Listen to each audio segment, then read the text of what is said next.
आपको याद होगा 2022 में जब चैट जीपीटी नया नया आया था तो वो केवल टेक्स्ट ही समझ पाता था और केवल टेक्स्ट फॉर्मेट में ही रिप्लाई करता था। बट जैसे जैसे टाइम प्रोग्रेस हुआ ChatGPT images, audio, video हर तरह का इनपुट समझने लगा। एआई के इस फीचर को बोलते हैं मल्टी मोडल अंडरस्टैंडिंग और आज हम डिस्कशन करने वाले हैं इसी multi modal capability of AI के बारे में।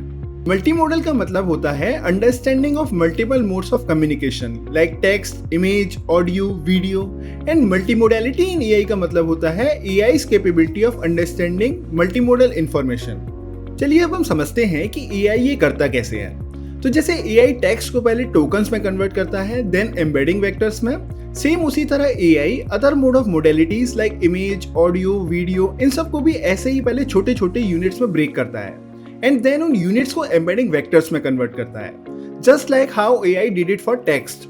अब इसमें ध्यान देने वाली बात यह है कि AI in multiple mode of embedding vectors यानी कि टेक्स्ट के वेक्टर्स, इमेज के वेक्टर्स, इन सबको एक ही कॉमन स्पेस में रिप्रेजेंट करता है। इसका मतलब ये हुआ कि डॉग की इमेज और डॉग एज अ टेक्स्ट इन दोनों के एम्बेडिंग वेक्टर्स आपस में क्लोज होंगे और इसी तरह एआई मल्टी मोडेलिटी इनपुट्स को समझ पाता है and this is quite close to how human understands information.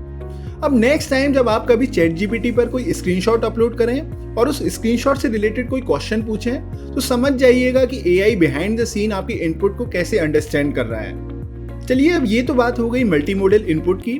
अब हम नेक्स्ट वीडियो में समझते हैं कि एआई मल्टी मॉडल आउटपुट्स कैसे जनरेट करता है। तो चलिए मिलते हैं फिर नेक्स्ट वीडियो में, तब तक के लिए stay tuned and keep watching.